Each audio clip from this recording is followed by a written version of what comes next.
रोज की तो चाय और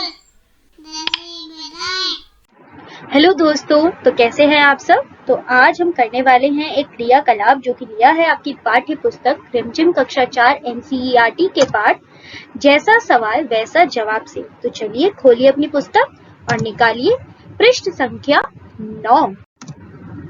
तुम्हारी बात। तो यहाँ दिए गए हमें 3 प्रश्न और हमें उनके देने हैं उत्तर। तो पहला प्रश्न है, ख्वाजा सरा के तीनों सवालों का क्या कोई और जवाब हो सकता है? अपने मन से सोच कर लिखो। तो ख्वाजा सरा के कौन से थे 3 सवाल? पहला था कि दुनिया का केंद्र बिंदु कहाँ है? दूसरा था कि आसमान में कितने तारे हैं? और तीसरा सवाल था कि संसार की कुल आबादी कितनी है? तो बीरबल ने तो दिए थे इन प्रश्नों के उत्तर बड़ी ही समझदारी से। क्या और कोई उत्तर हो सकते हैं? तो चलिए करेंगे इस बारे में बात। पढ़ते हैं दूसरा प्रश्न जो कि है, अगर तुम ख्वाजा सरा की जगह पर होते तो बीरबल को हराने के लिए कौन से सवाल पूछते?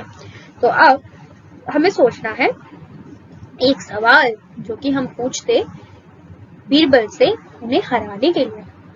फिर है, ख्वाजा सरा का बस चलता तो वह बीरबल को हिंदुस्तान से निकाल देते। अगर तुम्हारा बस चले तो तुम कौन कौन सी इच्छाएं पूरी करना चाहोगे? ये हुआ ना कोई बढ़िया सा सवाल। तो चलिए देखते हैं। पहला प्रश्न क्या था? ख्वाजा सरा के तीनों सवालों का क्या कोई और जवाब हो सकता है? अपने मन से सोच कर लिखो। तो चलिए देखते हैं मैंने क्या लिखा। अब जो मैंने लिखा है वह पढ़िएगा जरूर, पर अपने उत्तर खुद बनाइएगा और मुझे भी बताइएगा कि आप क्या देते जवाब उन प्रश्नों का। तो हाँ, हो सकते हैं भाई जवाब। तो ख्वाजा सरा का पहला सवाल था, संसार का केंद्र कहाँ है? इस सवाल का जवाब हो सकता है, हिमालय की सबसे ऊंची चोटी की सबसे ऊंची जगह ही संसार का केंद्र है। ख्वाजा सरा नाप कर देख लें। क्या नाप पाते वह हिमालय की सबसे ऊंची चोटी की सबसे ऊंची जगह? जी नहीं। तो उन्हें मानना ही पड़ता, क्योंकि वह गलत ही साबित नहीं कर पाते, जैसे वह बीरबल का उत्तर गलत साबित नहीं कर पाए थे। फिर उन्होंने बोला था कि आकाश में कितने तारे हैं? तो उसके लिए क्या बोलते हैं हम? इसका उत्तर हो सकता है, एक बोरी सरसों में जितने दाने हैं आकाश में उतने ही तारे हैं। ख्वाजा सरा दानों को गिनकर देख सकते हैं।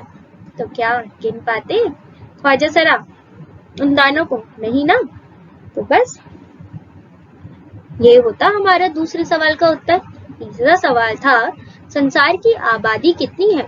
इसका उत्तर हो सकता है, ख्वाजा के सिर और दाढ़ी में जितने बाल हैं संसार की आबादी उतनी ही है। वह चाहे तो अपनी दाढ़ी और अपने सिर को मुंडवाकर गिनती कर ले। अरे वाह, क्या बढ़िया उत्तर लिखे हैं ना। अब आप भी ऐसे ही उत्तर लिखिएगा। चलिए बढ़ते हैं अब दूसरे प्रश्न की ओर, जो कि था, अगर तुम ख्वाजा सरा की जगह पर होते तो बीरबल को हराने के लिए कौन से सवाल पूछते? अगर मैं ख्वाजा सरा की जगह होती तो बीरबल को हराने के लिए मैं यह सवाल पूछती, अंडा पहले आया या मुर्गी?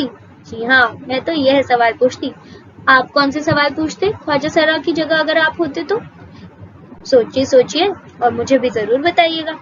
और आखिरी सवाल था वहां पर, ख्वाजा सरा का बस चलता तो वह बीरबल को हिंदुस्तान से निकाल देते। अगर तुम्हारा बस चले तो तुम कौन कौन सी इच्छाएं पूरी करना चाहोगे? अगर मेरा बस चले तो मैं पूरी पृथ्वी को कूड़े और प्रदूषण से मुक्त करना चाहूंगी।